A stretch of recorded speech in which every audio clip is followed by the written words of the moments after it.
Salah satu keragaman budaya yang dimiliki Indonesia adalah pakaian adat atau pakaian tradisional, yang memiliki fungsi sebagai sarana untuk mengekspresikan diri, juga sebagai identitas dari adat masing-masing wilayah. Pakaian adat ada yang dipakai dalam rutinitas sehari-hari, namun ada pula yang dikenakan pada saat upacara adat, termasuk pernikahan. Seperti Sina Beranti dan Anta Kusuma. Sina Beranti dan Anta Kusuma merupakan pakaian adat dari Kalimantan Utara yang biasa digunakan oleh pengantin suku Tidung. Sina Beranti dikenakan oleh pengantin laki-laki, sementara Anta Kusuma dikenakan oleh pengantin perempuan. Sina Beranti dan Anta Kusuma memiliki berbagai ornamen seperti mahkota yang dikenakan di kepala, penutup dada dengan aksesoris yang unik, gelang lengan atas, gelang tangan, selendang, hingga gelang kaki, dan masih banyak lagi ornamen lainnya. Yang laki-laki ini pakainya bernama Sina Beranti.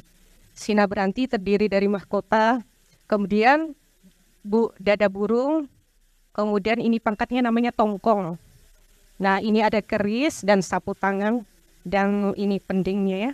Sebenarnya masih ada aksesoris yang belum lengkap di sini, cuman kita masih belum bisa belum dikirim gitu kan, kita belum mendapatkannya. Di gelang kakinya ada ya untuk laki-laki maupun perempuan gitu ya. Terus kalau untuk perempuan ini beda lagi ya namanya. Ini namanya Anta Kusuma. Untuk perempuan Anta Kusuma namanya. Nah, ini tadi kalau ini mahkotanya namanya tanduk galung. Tanduk galung itu namanya tanduk kucing. Karena ada ceritanya zaman dulu itu tanduk kucing warna bulunya 3 ya. Kemudian dia punya tanduk, itu pun yang memiliki adalah para pendahulu dulu, nenek moyang yang namanya Panyit, ya, Guru Panyit namanya. Itu tahun 1919, itu mulainya ya. Nah, ini yang tadi sudah saya katakan, ini namanya tongkong dan ini dada burung. Ini sudah, dan ini namanya jamong. Mahkotanya ini jamong namanya, ya.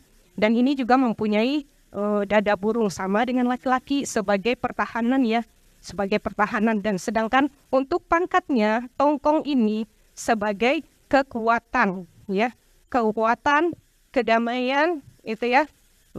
Terus ada sapu tangan, ini kelembutan, dan selendangnya ini sebagai wanita lambangnya adalah kelembutan, kerendahan hati. Nah itu ya.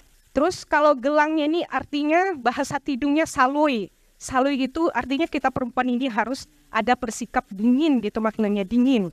Di tangan seorang wanita itu pasti dingin gitu kan, apapun ya. Kemudian ada ini berdua, ini pun ini ada sarungnya, sarung sebagai penutup, dan ini dia punya rok, motifnya juga sama, dan artinya sebagai pakaian penambah penutup untuk pakaian pengantinnya, sama juga ini sapu tangannya. Sina Beranti dan Anta Kusuma diperkirakan sudah ada sejak zaman Kerajaan Tidung di Kalimantan Utara. Pakaian adat ini berbahan kain satin dan beludru dengan hiasan mahkota dan aksesoris gelang ataupun ikat pinggang berbahan perak dengan ciri khas ukiran dari adat Tidung. Dahulu, pakaian ini sangat sakral dan tidak bisa digunakan oleh sembarang orang.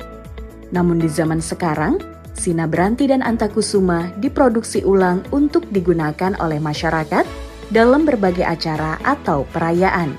Namun aksesoris yang dapat digunakan tidaklah selengkap aksesoris seperti pada pakaian aslinya yang digunakan pihak Kerajaan Tidung. Sebenarnya kita tidak bisa sembarangan memakai baju pengantin ini di dalam kegiatan apapun. Ya, kalau bagi saya juga bagi yang terdahulu gitu kan. Jadi kalau untuk misalnya pejabat tinggi yang menginginkan sekali boleh. Misalkan gubernur, itu boleh. Tapi untuk yang lain-lainnya tidak sebenarnya. Tapi ada sih yang memakai untuk kegiatan pawai. Tapi itu ya barangkali koleksinya untuk yang menyewa itu beda lagi dengan yang sebenarnya asli. Nah, seperti itu. Kalau kita yang aslinya itu berdasarkan motifnya. Motifnya itu biasanya kalau yang asli itu agak lebih tinggi, lancip lagi dia punya mahkota itu. Nah, kalau yang perempuannya juga begitu, ya. Terus dia juga ada kembang goyangnya, seperti itu ya, kalau yang perempuan. Nah, terus gelangnya itu laki-laki sebenarnya ada sih. Kalau perempuannya ada gelangnya bergantung di sini. Ya, saya kan pernah pakai pengantin itu waktu menikah kan lengkap itu. Nah, itu ada itu. Ya, gelangnya di sini yang besar seperti itu tadi, salui namanya tuh, gelang salui. Tapi dia ada lagi bondelannya sini besar gitu ya. Terus yang laki-laki, kalau yang biasa nggak ada lengkap. Tidak boleh memakai itu. Itu benar-benar sakral, tidak sembarangan kita memakainya. Selain bentuk dan aksesoris yang menarik, warna yang cerah dan mencolok penuh pesona pada pakaian adat suku Tidung juga ternyata memiliki filosofi. Warna merah mempunyai makna ketegasan dan keberanian, sedangkan warna kuning mempunyai makna sesuatu yang ditinggikan atau dimuliakan. Kenapa warna kuning? Karena kita ini sebenarnya suku Tidung ini punya kerajaan. Nah, kalau kuning ini kan melambangkan kekuasaan. Sebuah bentuk kerajaan. Nah, itu zaman raja-raja dulu selalu menggunakan kuning. Nah, seperti itu. Jadi menonjolkan kuning itu kelihatan betul daripada warna yang lain gitu. Nah, kalau warna merah ini kan betul-betul kekuatan berani. Nah, itu yang ditonjolkan untuk memadukan warna ini sehingga terlihat begitu warnanya cerah, kelihatan orang ini betul-betul tingkatannya seperti ini, seperti itu. Salah seorang tokoh masyarakat adat Tidung di Kabupaten Nunukan, Haji Surai, berharap agar pakaian adat suku Tidung dapat dilestarikan oleh masyarakat dan pemerintah. Tentu kami harus banyak-banyak mempublikasikan, tapi kami pun tidak punya kemampuan kalau kami saja yang bekerja sendiri tanpa dukungan dari teman-teman.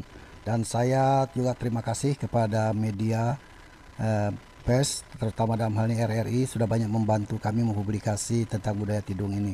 Kemudian pihak kedua tentu pemerintah. Itulah pesona Sina Beranti dan Anta Kusuma, pakaian adat yang penuh makna dalam kehidupan masyarakat suku Tidung di Kalimantan Utara.